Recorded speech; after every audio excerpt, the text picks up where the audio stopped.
Hello students, இன்றைக்கி நம்ம வீடியோவில் வந்து மேனேஜ்மெண்ட் ஆஸ் எ ப்ரொஃபஷன் அப்படின்ற டாபிக் வந்து டிஸ்கஸ் பண்ண போகிறோம். ஸோ நேச்சர் ஆஃப் மேனேஜ்மெண்ட்டில் வந்து மேனேஜ்மெண்ட்டை ஆர்ட், சயின்ஸ் அண்ட் ப்ரொஃபஷன் அப்படின்னு அதோட ஒப்பிட்டு பார்க்குறாங்க மேனேஜ்மெண்ட்டை.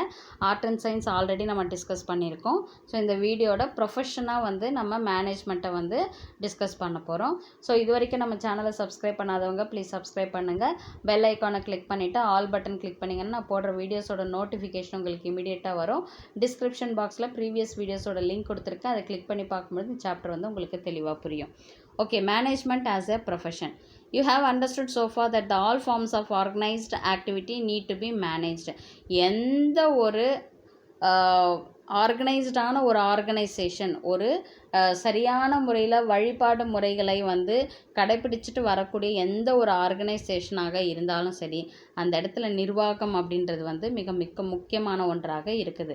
You would also have observed that organizations look for individuals with specific qualification and experience to manage them. So ஒவ்வொரு ஆர்கனைசேஷன்லையும் பார்த்தீங்கன்னா நிறைய டிபார்ட்மெண்ட்ஸ், இப்போ நமக்கு தெரியும் மார்க்கெட்டிங் டிபார்ட்மெண்ட் இருக்கும், சேல்ஸ் டிபார்ட்மெண்ட் இருக்கும், பர்ச்சேஸ் டிபார்ட்மெண்ட் இருக்கும், ஹெச்ஆர் ஹியூமன் ரிசோர்ஸ் டிபார்ட்மெண்ட் இருக்கும், ஃபினான்ஸ் டிபார்ட்மெண்ட் இருக்கும். ஸோ ஒவ்வொன்றுத்துக்கும் வந்து பார்த்திங்கன்னா ஒவ்வொரு ஸ்பெஷலைசேஷன் இருக்கணும் இல்லையா? இப்போ மார்க்கெட்டிங்னா மார்க்கெட்டிங் படித்தவங்க அந்த துறையில் இருந்தாங்கன்னா, அந்த டிபார்ட்மெண்ட்டில் இருந்தாங்கன்னா சக்ஸஸ்ஃபுல்லாக அவங்களால கொண்டு போக முடியும் அந்த டிபார்ட்மெண்ட்டை. இதுவே ஒரு ஃபினான்ஸ் டிபார்ட்மெண்ட்டுன்னா அந்த ஃபினான்ஸ் ரிலேட்டடான படிப்பு அவங்க படிச்சிருந்தாங்கன்னா அந்த டிபார்ட்மெண்ட்டை அவங்க சக்ஸஸ்ஃபுல்லாக கொண்டு போக முடியும். இதுவே ஒரு சேல்ஸ் டிபார்ட்மெண்ட்டு, பர்ச்சேஸ் டிபார்ட்மெண்ட் அப்படின்னா அதற்கான படிப்பினைகள் அவங்களுக்கு இருக்கும்பொழுது கண்டிப்பாக அந்த டிபார்ட்மெண்ட்டை அவங்க சரியான முறையில் வழிநடத்திட்டு கொண்டு போக முடியும். So it also has been observed that there has been increase in the corporate form of business on one hand and increasing emphasis on managed business organization. So நிறைய இப்போ வந்து பார்த்திங்கன்னா நிறைய கார்ப்பரேட் கம்பெனிஸ் வந்து அதிகமாகுது. அதுக்கேற்ற மாதிரி அந்த ஒவ்வொரு ஆர்கனைசேஷன்லையும் இருக்கக்கூடிய டிபார்ட்மெண்ட்டை வந்து பார்த்துக்கொள்ளக்கூடிய நிர்வாகிகளும் வந்து அங்கே அதிக அளவில் வந்து தேவைப்படுறாங்க. So that is imply that management is a profession. So அதனால் நம்ம வந்து மேனேஜ்மெண்ட்டை ஒரு ப்ரொஃபஷனாக நம்ம சொல்ல முடியுமா அப்படின்றது தான் நம்ம இந்த டாப்பிக்கில் நம்ம பார்க்க போகிறோம். To answer this question, let us examine the salient features of profession and see whether management satisfies them. So இப்போ நம்ம பார்க்க போகிறது வந்து ப்ரொஃபஷனுடைய ஃபீச்சர்ஸ் என்ன அப்படின்றது. அந்த ஃபீச்சர்ஸை நம்ம மேனேஜ்மெண்ட்டோட ஒப்பிட்டு பார்க்க போகிறோம். ஸோ ஃபர்ஸ்ட் வந்து well defined body of knowledge. All professions are based on well defined body of knowledge that can be acquired through instruction. அதாவது இப்போ ஒரு ப்ரொஃபஷன் அப்படின்னும் பொழுது இப்போ ஒரு டாக்டராக இருக்கலாம், இல்லை வந்து ஒரு லாயராக இருக்கலாம், இல்லை வந்து ஒரு அக்கௌண்டண்ட்டாக இருக்கலாம். இவங்க எல்லாருக்குமே வந்து பார்த்தோன்னா இவங்கள தான் நம்ம வந்து என்னன்னு சொல்கிறோம், ப்ரொஃபஷனல்ஸ்ன்னு சொல்கிறோம். இந்த ப்ரொஃபஷன்ஸ் வந்து பார்த்திங்கன்னா அந்தந்த டிபார்ட்மெண்ட்டுக்கு ஏற்ற மாதிரியான நாலேஜ், இப்போ அக்கௌண்டிங் பர்சன்ஸ்னால் அக்கௌண்டிங் நாலேஜ் அவங்களுக்கு இருக்கணும், லாயர்னா லாயருக்கான படிப்பு அவங்களுக்கு இருக்கணும், டாக்டர்னா அதற்கான படிப்பு அவங்க படிச்சிருக்கணும், இதுவே வந்து ஒரு என்ஜினியர்னா அந்த என்ஜினியருக்கான படிப்பை அவங்க படிச்சிருக்கணும். ஸோ ஒருத்தவங்க மூலியமாக அந்த அறிவை வந்து அவங்க என்ன பண்ணுறாங்க, பெற்றுக்கொள்கிறார்கள். ஓகேவா? அந்த நாலேஜை பேஸ் பண்ணி தான் அவங்கள நம்ம என்னன்னு சொல்கிறோம், அவங்கள வந்து ஒரு ப்ரொஃபஷ்னலிஸ்ட் அப்படின்னு சொல்கிறோம். ஒரு இன்ஸ்ட்ரக்டர் மூலயமாக ஒரு நாலேஜை அவங்க வந்து சேகரிச்சுக்கிட்டு அவங்களுடைய பை எக்ஸ்பீரியன்ஸில் வந்து அவங்க வந்து அதை ப்ரொஃபஷனாக வந்து அதை மாற்றிக்கிறாங்க. ஓகேவா? ஸோ எல்லா ப்ரொஃபஷன்ஸுமே வந்து பார்த்திங்கன்னா ஒரு படிப்பினை மூலமாக தான் வந்து அவங்களுக்கு அந்த நாலேஜ் வந்து கொண்டு வரப்படுது. ஸோ ப்ரொஃபஷன் அப்படின்றது வந்து ஒரு well defined body of knowledge அப்படின்னு சொல்கிறாங்க. அடுத்தது restricted entry. The entry to a profession is restricted through an examination or through acquiring an educational degree. So ஒவ்வொரு விதமான ப்ரொஃபஷனுக்கும் வந்து பார்த்திங்கன்னா அதற்கான ஒரு டிகிரி இருக்கும். ஓகேவா? படிப்பு இருக்கும், உயர் படிப்பு இருக்கும். ஓகேவா? ஸோ இப்போ வந்து பார்த்திங்கன்னா ஃபினான்ஸ் அப்படின்னா நம்ம பிகாம் படிக்கலாம், எம்காம் படிக்கலாம், சிஏ படிக்கலாம். ஓகேவா? இது வந்து பார்த்திங்கன்னா ஒரு ஃபினான்ஸ் டிபார்ட்மெண்ட்டுக்கான ஒரு படிப்பு அதெல்லாமே. இதுவே வந்து பார்த்திங்கன்னா ஒரு ஹியூமன் ஹெச்ஆர் டிபார்ட்மெண்ட் அப்படின்னா அவங்க வந்து பிபிஏ, எம்பிஏ, அதில் வந்து எம்பிஏல ஹியூமன் ரிசோர்ஸஸ் பற்றி படிக்கிறது. ஸோ இது எல்லாமே வந்து பார்த்திங்கன்னா ஒரு படிப்பை படிச்சுட்டு எக்ஸாம் எழுதி அதன் மூலயமாக ஒரு நாலேஜ் அவங்க கெயின் பண்ணுறது தான் வந்து பார்த்திங்கன்னா அது அந்த ப்ரொஃபஷன் வந்து அந்த எக்ஸாமை பேஸ் பண்ணி தான் அவங்க வந்து ஒரு ப்ரொஃபஷனலாக மாறுறாங்க. For example, to become and chartered accountant in India, candidate has to clear a specified examination conducted by a institute of chartered accountants of India. So institute of chartered accountants India வந்து நடத்தக்கூடிய chartered அக்கௌண்டண்ட்டுக்கான எக்ஸாமை நீங்கள் clear பண்ணால் மட்டும்தான் நீங்கள் CA ஹோல்டராக மாற முடியும். அப்போ வந்து நீங்கள் ஒரு ஃபினான்ஸ் டிபார்ட்மெண்ட்டில் ஒரு பெரிய பதவியில் உங்களால் உட்கார முடியும். ஸோ அப்போ இந்த இடத்துல என்ன வருது, எக்ஸாம் அப்படின்ற விஷயத்த நம்ம கிளியர் பண்ணி அதற்கான ஒரு டிகிரியை நம்ம கையில் வச்சுருக்கணும். எல்லாருமே வந்து அந்த ப்ரொஃபஷனுக்கு வந்துட முடியாது அப்படின்றது தான் சொல்ல வராங்க. அதே மாதிரி ப்ரொஃபஷ்னல் அசோசியேஷன். ஸோ ஒவ்வொரு துறைக்கும் வந்து பார்த்திங்கன்னா ஒரு அசோசியேஷன் இருக்கும். டாக்டர்ஸ்க்குன்னா அவங்களுக்குன்னு ஒரு அசோசியேஷன் இருக்கும். ஓகேவா? இப்போ ஒரு லாயர்ஸ்னால் அவங்களுக்கான ஒரு அசோசியேஷன் இருக்கும். இதே ஒரு சார்ட்டர்ட் அக்கௌண்டன்ட்னா அவங்களுக்குன்னு ஒரு அசோசியேஷன் இருக்கும். இந்த அசோசியேஷன் எதுக்கு அப்படின்னு பார்த்திங்கன்னா அவங்கள வந்து வழி நடத்துவாங்க என்று. அதாவது ஒவ்வொரு அசோசியேஷனும், இப்போ டாக்டர்னால் இந்த ரூல்ஸ் அண்ட் ரெகுலேஷன்ஸை ஃபாலோ பண்ணணும். அவங்க வந்து சில கொள்கைகள், பிரின்சிபல்ஸு, ப்ராக்டிசஸை வந்து அந்த அசோசியேஷனில் என்ன சொல்கிறாங்களோ அதை தான் வந்து அவங்க ஃபாலோ பண்ணக்கூடியதாக இருக்கும். அதுதான் ப்ரொஃபஷ்னல் அசோசியேஷன் சொல்கிறோம். ஆல் ப்ரொஃபஷன்ஸ் ஆர், இப்போ வந்து பார்த்திங்கன்னா இப்போ ஒரு காலேஜஸ் எல்லாம் வந்து பார்த்திங்கன்னா இப்போ வந்து இப்போ இன்ஜினியரிங் காலேஜஸ் நம்ம தமிழ்நாட்டில் பார்த்திங்கன்னா அண்ணா யூனிவர்சிட்டி பேஸ் பண்ணி தான் எல்லா காலேஜஸும், நிறைய காலேஜஸ் வந்து ஒர்க் பண்ணுது. அதாவது அண்ணா யூனிவர்சிட்டியினுடைய கீழே தான் வந்து பார்த்திங்கன்னா நிறைய இன்ஜினியரிங் காலேஜஸ் எல்லாம் வந்து என்ன ஆகுது, ஃபங்க்ஷன் ஆகுது. ஓகேவா? அப்போது அதுக்குன்னு அந்த இங்கே இருக்கிற எல்லா காலேஜுக்குமே ஒரு ஹெட்டாக இருக்கிறது எதுன்னு பார்த்தீங்கன்னா அண்ணா யூனிவர்சிட்டி வந்து அமையுது. அது மாதிரி ஒரு டாக்டர் ப்ரொஃபஷனுக்கும் ஒரு லாயர் ப்ரொஃபஷனுக்கும் வந்து பார்த்திங்கன்னா அவங்களுக்கான ஒரு rules and regulations, principles, practices எல்லாத்தையுமே அவங்க எப்படி செயல்படணும் எல்லாத்தையுமே சொல்லக்கூடிய விதமாக வந்து பார்த்திங்கன்னா இந்த அசோசியேஷன்ஸ் தான் வந்து அமைஞ்சிருக்கு அப்படின்னு சொல்கிறாங்க. ஓகே, இப்போது which regulates the entry, grant certificate of practice and formulates and enforces a code of conduct. Code of கான்டாக்ட்னா அவங்க எப்படி வந்து தங்களை வந்து தன்னுடைய ப்ரொஃபஷனில் எப்படி நடந்துக்கணும், எப்படி வந்து எந்த மாதிரியான ரூல்ஸ் அண்ட் ரெகுலேஷன்ஸ் அவங்க ஃபாலோ பண்ணணும், என்ன கொள்கைகள் அவங்க வந்து கடைபிடிக்கணும், இது எல்லாத்தையும் தான் நம்ம கோட் ஆஃப் கான்டாக்ட் அப்படின்னு சொல்லிட்டு சொல்கிறோம். ஸோ அதை பேஸ் பண்ணி தான் வந்து அந்த அசோசியேஷனில் சொல்லியிருக்கக்கூடிய இந்த விஷயங்கள் எல்லாம் கடைபிடிச்சு தான் வந்து அவங்க வந்து ஒர்க் பண்ணணும். To be able to practice in India, lawyers have to become members of the Bar Council, which regulates and controls their activities. லாயருக்கெல்லாம் வந்து பார்த்திங்கன்னா இந்தியன் லாயருக்கெல்லாம் பார் கவுன்சில் அப்படின்னு இருக்கும். அந்த பார் கவுன்சில் தான் வந்து பார்த்திங்கன்னா லாயர்ஸ்க்கான அசோசியேஷன். ஸோ அந்த பார் கவுன்சிலில் வந்து அந்த லாயர் வந்து மெம்பராக இருக்கணும். அந்த மெம்பராக இருக்கும் பொழுது அந்த பார் கவுன்சிலில் ஒவ்வொரு லாயரும் வந்து என்ன ரூல்ஸ் அண்ட் ரெகுலேஷன்ஸை ஃபாலோ பண்ணணும், எப்படி அவங்களுடைய ஆக்டிவிட்டீஸ், ஆட்டிடியூட்ஸ் எல்லாம் இருக்கணும் அப்படின்றத அவங்க சொல்லியிருப்பாங்க. அதை கடைப்பிடித்து தான் ஒவ்வொரு லாயரும் வந்து தங்களுடைய செயல்பாடுகளை செயல்படுத்தணும் அப்படின்னு சொல்கிறாங்க. இதுதான் வந்து ப்ரொஃபஷ்னல் அசோசியேஷன் அப்படின்னு சொல்லிட்டு சொல்கிறோம். ஸோ நெக்ஸ்ட் வந்து பார்த்திங்கன்னா எத்திக்கல் கோட் ஆஃப் கான்டாக்ட். அதாவது சில நெறிமுறைகள் இருக்குது, கடைப்பிடிப்பாங்க. வழிமுறைகளும் நெறிமுறைகளும் இருக்கணும். இப்போ நம்ம ஒரு ஃபேமிலியில் இருக்கோம் அப்படின்னா நமக்குன்னு ஒரு வாழ்க்கை நெறிமுறைகள் இருக்குது. இப்படி தான் இருக்கணும், இப்படி தான் வாழணும், இந்த ஒழுக்கங்களோடு நம்ம இருக்கணும் அப்படின்னு நம்ம வாழ்க்கைக்குன்னு நம்ம ஒரு நெறிமுறைகளை நம்ம வகுத்துக்கிறோம். அதே போல் ஒவ்வொரு ப்ரொஃபஷன்லேயும் பார்த்திங்கன்னா அவங்களுக்கான நெறிமுறைகளோட, இப்போ போலீஸ் சர்வீஸில் இருக்கிறாங்க அப்படின்னா எந்த பாரபட்சமும் இல்லாமல் எல்லாருக்கும் வந்து சட்டமன்றது ஈக்குவல் அப்படின்றத கொண்டு வரணும் அப்படின்ற நெறிமுறைகளோடு அவங்க இருக்கணும். இப்போ டாக்டர்னா ஏழை பணக்காரன் அப்படின்ற வித்தியாசம் இல்லாமல் எல்லாருக்குமே ஈக்குவலான ஒரு ட்ரீட்மெண்ட் கொடுக்கணும். இதுதான் வந்து நம்ம எத்திக்ஸ்ன்னு சொல்கிறோம். ஸோ அவங்களுடைய ஒவ்வொரு செயல்பாடுகளுமே வந்து பார்த்திங்கன்னா ஒரு நெறிமுறைகளோடு அவங்க வந்து செயல்பாடுகள் வந்து இருக்கணும். All professions are bounded by a code of conduct which guides the behaviour of its members. So code of conduct அப்படின்றது வந்து என்னது, ஒவ்வொரு மெம்பரையும் வந்து பார்த்திங்கன்னா அவங்க எப்படி பிஹேவ் பண்ணணும், எப்படி நடந்துக்கணும் அப்படின்றத சொல்லக்கூடியதாக இருக்கிறது தான் கோட் ஆஃப் கான்டாக்ட் அப்படின்னு சொல்லிட்டு சொல்கிறோம். So all doctors, for example take the oath of ethical practice at the time they enter the profession. அதை இப்போ நான் சொன்ன மாதிரி இப்போ ஒரு போலீஸ் டிபார்ட்மெண்ட்டில் வராங்க அப்படின்னும் பொழுது சட்டத்துக்கு அதாவது சொந்தம் பந்தம் அதெல்லாம் எனக்கு கிடையாது. யாராக இருந்தாலும் சட்டம் ஈக்குவல் தான். யார் தப்பு பண்ணாலும் நான் வந்து அவங்கள அரெஸ்ட் பண்ணுவேன் செய்வேன் அப்படின்னு போலீஸ் வந்து அவங்க என்ன பண்ணுவாங்க, சில ஓட்ஸ் எடுப்பாங்க, சில உறுதிமொழி கொடுக்கறது. அதே போல் டாக்டர்ன்னும் பொழுது அவங்களும் வந்து பணத்துக்காகவோ இல்லை எந்த ஒரு பர்சனல் வெஞ்சன்ஸ்க்காகவும் நான் இல்லாமல் நான் வந்து என்னுடைய ஒர்க்கை வந்து நான் கரெக்டாக ஏழை பாழைகள் அப்படின்ற அந்த ஒரு வித்தியாசம் இல்லாமல் நான் வந்து என்னுடைய ப்ரொஃபஷனில் வந்து எல்லாருமே ஈக்குவலாக பார்ப்பேன் அப்படின்னு ஒரு உறுதிமொழி கொடுக்கறது. ஸோ ஒவ்வொரு ப்ரொஃபஷன்லேயும் வந்துமே பார்த்திங்கன்னா இந்த உறுதிமொழி எடுத்துக்கிறது அப்படின்றது வந்து இருக்கும். சில நெறிமுறைகளோடு அவங்க வந்து அவங்களுடைய ஒர்க்கை வந்து அவங்க பார்க்கணும். ஓகேவா? அதுதான் ethical code of conduct. Service motive. The basic motive of a profession is to serve their clients interest by rendering dedicated and committed service. So என்ன காரணத்துக்காக அந்த ப்ரொஃபஷனுக்கு அவங்க வராங்க. இப்போ ஒரு டாக்டர்னா ஒரு நோயாளியை வந்து அவங்க சரி பண்ணணும், ஒரு பேஷண்ட்டை சரி பண்ணணும்.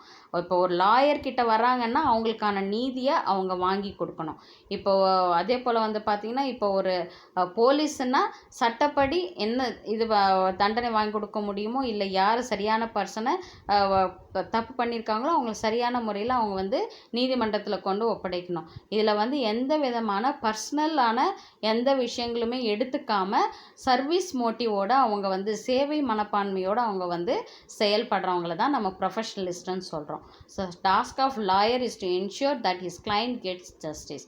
ஸோ லாயரை பொறுத்த வரைக்கும் அவருடைய டாஸ்க் என்ன, அவருடைய எய்ம் என்னவாக இருக்கணும், அவர் வந்து தன்னை நம்பி வர கிளையண்ட்டுக்கு அவர் வந்து ஒரு ஜஸ்டிஸ் வாங்கி கொடுக்கணும்.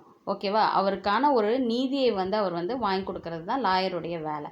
So management does not meet the exact criteria of profession. So management வந்து ப்ரொஃபஷனோட நம்ம ரொம்ப கம்பேர் பண்ண முடியுமா அப்படின்னு பார்த்தா கண்டிப்பாக கிடையாது. However it does have some of the features of a profession. But ஒரு சில ஃபீச்சர்ஸ் வந்து பார்த்திங்கன்னா ப்ரொஃபஷனோட கம்பேர் பண்ணக்கூடியதாக இருக்குது.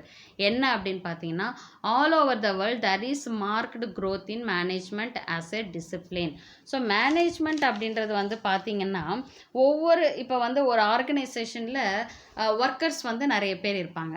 அந்த ஒர்க்கர்ஸை எல்லாரையுமே நம்ம என்ன பண்ணணும், ஈக்குவலாக தான் நம்ம பார்க்கணும். அங்கே வந்து எந்த ஒரு பாரபட்சமோ இல்லை வந்து அவங்களுக்குள்ள வந்து ஒரு குரூப்பிசம் க்ரியேட் பண்ணுறதோ, ஸோ அந்த மாதிரிலாம் இல்லாமல் ஒரு டிசிப்ளின்டான ஒரு ஒழுக்கமான ஒரு செயல்பாடு வந்து மேனேஜ்மெண்ட்டில் இருக்கணும். So it is based on a systematic body of knowledge comprising well defined principles based on a variety of business situations. So ஒரு மேனேஜ்மெண்ட் அப்படின்றது வந்து பார்த்திங்கன்னா சிஸ்டமேட்டிக்காக இருக்கணும், தங்களுடைய கொள்கைகளை அவங்க கடைப்பிடிக்கிறவங்களா இருக்கணும். என்னென்ன சிச்சுவேஷன் வந்தாலும் அந்த பேசிக் பிரின்சிபல்ஸை பேஸ் பண்ணி அந்த சிச்சுவேஷன்ஸ்க்கான சொல்யூஷன்ஸை அவங்க கொண்டு வரணும். This knowledge can be acquired at different colleges and professional institutes through a number of books and journals. இப்போ அந்த பேசிக் பிரின்சிபல்ஸ் சொல்கிறோம் இல்லையா, அதாவது அடிப்படையான அந்த கொள்கைகள், அது வந்து ஒரு டாக்டராக இருக்கலாம், ஒரு டீச்சராக இருக்கலாம், இல்லை வந்து ஒரு லாயராக இருக்கலாம், அவங்களுக்கெல்லாம் வந்து அவங்க படிப்புக்கான ஒரு அடிப்படை கொள்கைகள். இப்போ ஃபினான்ஸ் அப்படின்னா நான் வந்து ஒரு அக்கௌண்ட்ஸை நான் க்ரியேட் பண்ணுறேன் அப்படின்னா எனக்கு ஜேர்னல் தெரிஞ்சிருக்கணும், லெட்ஜர் தெரிஞ்சிருக்கணும், எனக்கு வந்து ட்ரையல் பேலன்ஸ் தெரிஞ்சிருக்கணும், எனக்கு பேலன்ஸ் ஷீட்னா என்னென்னு தெரிஞ்சிருக்கணும், ப்ராஃபிட் அண்ட் லாஸ் ஸ்டேட்மெண்ட்னா என்னென்னு தெரிஞ்சிருக்கணும். ஸோ அதற்கான படிப்பினையை அதனுடைய பேசிக் பிரின்சிபலை நான் என்ன பண்ணியிருக்கணும், தெரிஞ்சு வச்சுருக்கணும். ஸோ அந்த நாலேஜை நாம் அக்வயர் பண்ணுறதுக்கு தான் பார்த்திங்கன்னா அந்தந்த படிப்புக்கு அந்தந்த ப்ரொஃபஷனுக்கு ஏற்ற மாதிரி டிஃப்ரெண்ட் காலேஜஸ்ஸு இல்லை ப்ரொஃபஷனல் இன்ஸ்டியூட்ஸ் வந்து நிறைய வந்து இருக்குது. அதற்கான புக்ஸும் நிறைய இருக்குது. The subject of management is taught at different institutions. So management அப்படின்றதுக்கு வந்து நிறைய படிப்புகள் வந்து நிறைய இன்ஸ்டிடியூஷன்ஸில் இருக்குது. Some of these have been set up with the specific purpose of providing management education such as IIM, Indian Institute of Management, இந்தியாவில் இருக்கக்கூடியது.